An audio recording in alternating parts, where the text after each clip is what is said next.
اس وقت بلال حبشی رضی اللہ تعالی عنہ نے کیا کہا؟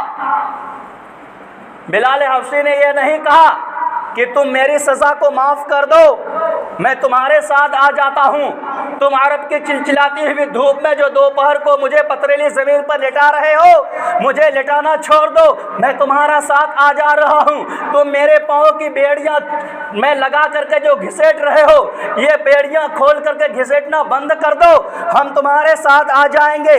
بلال حبشی نے یہ نہیں کہا کہ تم جو ہمارے اوپر لوگوں کو ہنسا رہے ہو ان لوگوں کو ہنسنا بند کر دو، میں تمہارے ساتھ آ جاؤں گا، بلکہ بلال حبشی نے ایسے وقت میں جو شبد کہا ہے وہ کہا ہے احد احد، اللہ ایک ہے، اللہ ایک ہے، تمہیں جتنی سزائیں دینی ہے تم سزا دے دو، تم ابھی تو بیڑیاں لگا کر کے پاؤں میں گھسیٹ رہے ہو، گھسیٹ لو، اگر تم گلے میں بھی بیڑیاں لگا کر کے گھستے تو میں پھر بھی اپنی شریعت سے الٹے پاؤں نہیں ہوں گا، بلکہ اس حالت میں بھی میں کہوں گا احد احد، یعنی خدا ایک ہے، اللہ ایک ہے، پالنہار ایک ہے، اس زمین کو پیدا کرنے والا ایک ہے، آسمان کو پیدا کرنے والا ایک ہے، چاند کو پیدا کرنے والا ایک ہے، تارے کو پیدا کرنے والا ایک ہے، ہوا کو بنانے والا ایک ہے، 18,000 مخلوقات کو بنانے والا ایک ہے۔ یہ بلال حبشی رضی اللہ تعالی عنہ کی ایمانی طاقت تھی، ایمانی حرارت تھی کہ انہوں نے اپنے ایمان کے اوپر اتنی محنتیں کی تھی، اتنی محنتیں کی تھی، اتنی محنتیں کی تھی کہ دشمنوں نے لاکھ کر لی کوشش ہٹانے کی، لیکن ان کا ایمان پختہ ہوتا چلا گیا لیکن ہٹا نہیں۔ یہ ہے وَاعْتَصِمُوا بِحَبْلِ اللَّهِ جَمِيعًا کا مطلب ہے بلال حبشی رضی اللہ تعالی عنہ کی زندگی اس آیت سے ملتا جلتا ہے۔ لاکھوں کوششیں کر لی کافروں نے لیکن کبھی بھی باس نہ آئے، بلکہ ہمیشہ ان کی صدا کا جواب دیتے رہے، اور جواب ہزاروں الفاظ سے بلال حبشی نے نہیں دی بلکہ ایک الفاظ سے دی، اور ایسے الفاظ سے دی ہے کہ سامنے والا سننے کے بعد تھر تھرا جائے، تھرا جائے، اور وہ الفاظ کیا تھا؟ وہ الفاظ تھا احد احد احد، یعنی اللہ ایک ہے، اللہ ایک ہے۔ آج کے نوجوانوں کو حالات کو دیکھ لیجئے، اگر اسے کہا جائے کہ ایمان پر جم جاؤ، مسجد کو آباد کرنے والے ہو جاؤ، اپنے ایمان پر ثابت قدم بنا لو، وَاعْتَصِمُوا بِحَبْلِ اللَّهِ کی مطلب کو سمجھ لو، اللہ کے رسی کو مضبوطی سے پکڑ لو، نماز پنجے گانا کو مضبوطی کے ساتھ پکڑ لو، نبی کے طریقے کو مضبوطی کے ساتھ پکڑ لو، قرآن کی تلاوت کو مضبوطی کے ساتھ پکڑ لو، نبی پاک کی چھوٹی بڑی سنت کو جتنا تم جانتے ہو اس پر عمل کرنے والے بن جاؤ، جو نہیں جانتے ہو اس کو سیکھنے والے بن جاؤ۔ لیکن آج ہمارے نوجوان اس کے الٹے ہی کرتے ہیں، الٹے ہی پاؤں چلتے ہیں دیوان گانے عشق۔ کسی شاعر نے کہا تھا الٹے ہی پاؤں چلتے ہیں دیوان گانے عشق، آنکھیں بند کرتے ہیں دیدار کے لیے۔ آج ان کا دل ایمان سے خالی ہے لیکن پھر بھی اپنے آپ کا جھنڈا ٹھوک رہا ہے، نعرہ مار رہا ہے کہ میں مسلمان ہوں، یا رسول اللہ کا نعرہ ٹھوک رہا ہے، یا اللہ کا نعرہ کرتا جا رہا ہے۔ یہ مسلمان کی علامت نہیں ہے بلکہ مسلمانوں کا ایمان دل کے اندر ہوتا ہے، نبی سے محبت دل کے اندر ہوتی ہے۔ ایسا نہیں کہ 4 لوگ ہیں تو وہاں پر یا رسول اللہ یا اللہ کی نعرہ لگا دے لیکن مسجدیں خالی کی خالی رہ جائے، قرآن پاکوں میں سجی کی سجی رہ جائے۔ یہ ایمان کی علامت نہیں ہے، یہ مسلمانیت کی علامت نہیں ہے، یہ شریعت مطہرہ میں داخل ہونے کی علامت نہیں ہے۔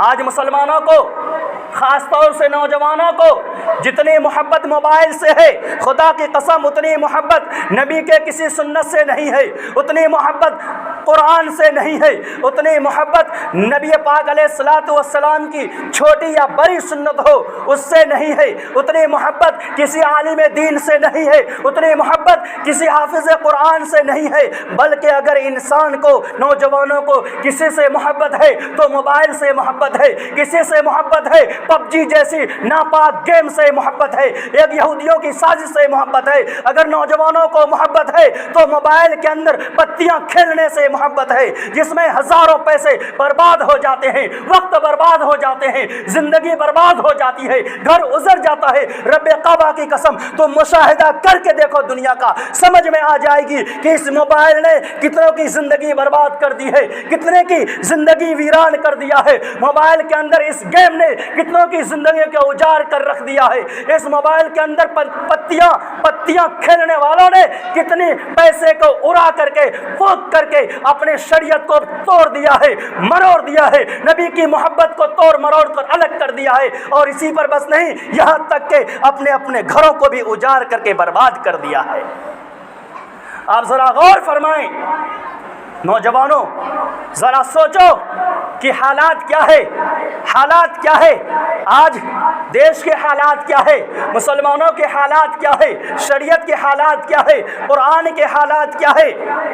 میرے بھائیوں اب بھی وقت ہے, اپنے گناہوں سے توبہ کر لو, اپنے گناہوں سے توبہ کر لو.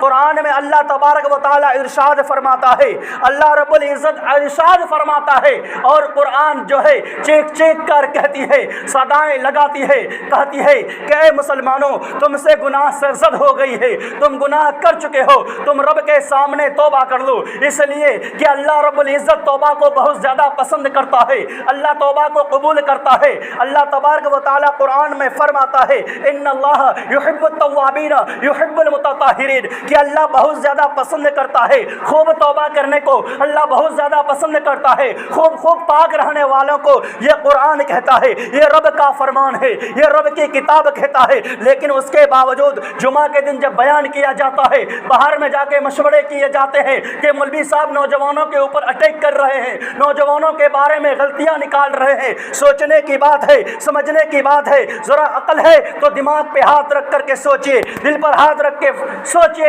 اس لیے کہ یہ شریعت جو بڑھی ہے, پلی ہے اور آگے جو پھیلی ہے, یہ نوجوانوں کی بدولت ہے. اور آج بھی شریعت کو, آج بھی مسلمانوں کو, اور آج بھی قرآن کو, آج بھی اللہ کے نبی صلی اللہ علیہ وسلم کو شریعت کی حفاظت کے لیے اگر کسی کی ضرورت ہے تو وہ نوجوانوں کی ضرورت ہے, بوڑھوں کی ضرورت نہیں ہے. اس لیے کہ نوجوان جب اپنے رب کے سامنے 100% جھکنے والا بن جائے گا تو خدا کی قسم یہ دنیا اس کی کوئی بال باقا نہیں کر پائے گی, کوئی بال باقا نہیں کر پائے گی. صحابہ جو لوگ جو تھے وہ نوجوان تھے, ہٹے کٹے تھے, ان کے پاس ایمانی طاقتیں تھی, شریعتی طاقتیں تھی, سنت کی طاقتیں تھی, قرآن کی طاقتیں تھی, عملی طاقتیں تھی. اسی وجہ سے جس میدان میں گئے تو ان کی کامیابی قدم چومتی چلی گئی. آج مسلمان جو برباد ہو رہا ہے وہ شریعت کو بھول کر ہو رہا ہے, اللہ کے در کو چھوڑ کر ہو رہا ہے, نبی کی سنت کو چھوڑ کر ہو رہا ہے. رب کعبہ کی قسم آپ ذرا ایک چھوٹی سی مثال لے لیں, اپنے گاؤں کی مثال لے لیں. 120 ہاؤسز ہیں, 120 گھر ہے, 120 گھر کے اندر گھر سے اگر دو آدمی کو صرف مسجد میں آیا جائے تو مسجد فل ہو جائے گی, مسجد میں جگہ نہیں بچے گا کہ آدمی نماز کہاں پڑھے. انسان کو سوچنے پر مجبور کر دیا جائے گا کہ آخر ہمارے گاؤں میں پبلک اتنی ہو رہی ہے, مسجد بنانی چاہیے, الگ سے ویوستھا کیا جائے. جمعہ کے دن جگہ نہیں ہو رہی ہے, پنجگانہ نمازوں میں جگہ نہیں ہو رہی ہے, تو جب مسجد فل ہونی شروع ہو جائے گی, رب کعبہ کی قسم کھا کر کے کہتا ہوں, جب 120 آدمی کے 2 گنا, جب 440 آدمی بیک وقت ایک گھر میں آ کر کے خدا کی عبادت کرے گا, رب سے دعائیں کرے گا, نبی کا واسطہ لے کر کے رب سے مانگے گا, تو رب جو ہے رحمت نزول نہیں کرے گا, 100% رب کی رحمت نزول ہوگی. اور ایمان بھی بڑھے گا, ایمان کے چاشنی بھی سمجھ میں آئے گی, ایمان کی لذت بھی سمجھ میں آئے گا, ایمان کی مزہ بھی سمجھ میں آئے گی. اور سب سے بڑی بات یہ ہوگی کہ جب 240 آدمی مسجد کے اندر آئے گا اور جب ایک وقت 240 آدمی مسجد سے نکلے گا تو اس وقت کا منظر کیا ہوگا, وہ ہولناک منظر ہوگا. جب سامنے والا بھی دیکھے گا تو اس کے بھی ہوش خراب ہو جائیں گے. آج پورے دیش کے اندر یہ تاکید کی جا رہی ہے کہ جمعہ کے دن جو خطبہ دیا جائے، جمعہ کے دن جو بیان دیا جائے، خاص طور سے نوجوانوں کو مد نظر رکھتے ہوئے بیان دیا جائے، نوجوانوں کو سدھارنے کی کوشش کیا جائے، نوجوانوں کو مسجد لانے کی کوشش کیا جائے۔ لیکن آج ہمارے نوجوان ہیں کہ مسجد صاحب تم کتنے بھی چیخ لو، تم کتنے بھی بول لو، تم کتنے بھی سمجھا لو، سمجھاتے سمجھاتے تمہاری روح نکل جائے گی تو نکل جانے دو، میں الٹی چال چلتا ہوں، چلتا ہی رہوں گا۔ یہ ہمارے نوجوان کا حالات ہو چکا ہے، ہمارے نوجوان کا حالات ہو چکا ہے۔ میرے بھائیوں سوچو سوچو، ذرا سمجھنے کی کوشش کرو اور سمجھنے کی کوشش کرو، سمجھو اور اندھے تو نہیں ہو، آنکھ کھول کے دیکھو، اپنے طرف دیکھو، اپنے گھر کی طرف دیکھو، اپنے دیش کی طرف دیکھو، اپنے شریعت کی طرف دیکھو، نبی کی سنت کی طرف دیکھو، اس لیے کہ کل قیامت کے دن آپ سے بھی سوال کیا جائے گا، ہم سے بھی سوال کیا جائے گا، یہ مسجد کے خطے خطے سے سوال کیا جائے گا۔ اللہ کے نبی صلی اللہ علیہ وسلم فرماتے ہیں، روایت کے اندر بات آتی ہے، ذرا غور کیجئے کہ آپ سے سوال کیوں نہ کیا جائے، آپ سے کیوں نہ پوچھا جائے۔ اللہ کے حبیب صلی اللہ علیہ وسلم فرماتے ہیں، اللہ کے نبی صلی اللہ علیہ وسلم فرماتے ہیں، جب کل قیامت قائم ہو جائے گی، جب حشر کا میدان ہوگا، 7 سورج جو ہے انسان کے سر کے اوپر رہے گا، کافی تابش ہوگی، تو لوگ پسینوں سے شرابور ہوگا، کوئی گھٹنوں بھر پسینہ میں ڈوبا ہوا ہوگا، کوئی گھٹنران بھر پسینوں میں ہوگا، کوئی پلی بھر پسینوں میں ہوگا، کوئی کمر بھر پسینوں میں ہوگا،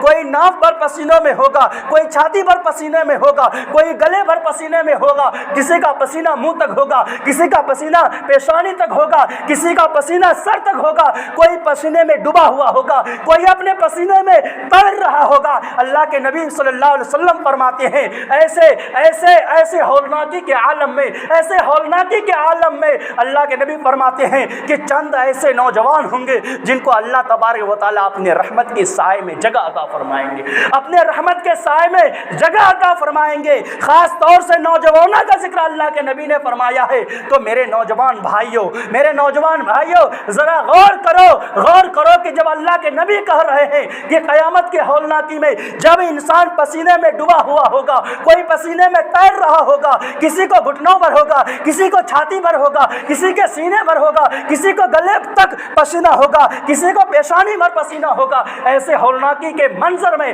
اللہ تبارک و تعالیٰ نوجوانوں کو اپنے رحمت کے سائے میں جگہ عطا فرمائیں گے۔ وہ نوجوان کون سا ہوں گے؟ وہ نوجوان موبائل چلانے والے نہیں ہوں گے، وہ نوجوان موبائل میں پبجی کھیلنے والے نہیں ہوں گے، وہ نوجوان موبائل میں پتی کھیلنے والے نہیں ہوں گے، وہ نوجوان شادی کے ڈنر کے موقع پر شراب پی کر ڈانس کرنے والے نہیں ہوں گے، وہ نوجوان شراب پی کر کے ڈانس کرنے والے نہیں ہوں گے، وہ نوجوان شریعت مطہرہ کو آنکھوں کے سامنے توڑنے مروڑنے والے نہیں ہوں گے۔ وہ نوجوان کون ہوں گے؟ وہ نوجوان وہ ہوں گے جو نبی کے سنت پر عمل کرنے والے ہوں گے، وہ نوجوان وہ ہوں گے جو نوجوان نبی کی طریقے پر دنیا میں عمل کر رہا ہو، وہ نوجوان وہ ہوں گے جو نماز کی پابندی کر رہا ہو، وہ نوجوان وہ ہوں گے جو رحمت کے سائے میں رہیں گے، جو قرآن کی تلاوت کرنے والا ہو، وہ نوجوان وہ ہوں گے جو کہ اللہ کی نبی صلی اللہ علیہ وسلم کی سنتوں پر اپنے آپ کو ڈھانے والے ہوں گے، وہ نوجوان ہوں گے۔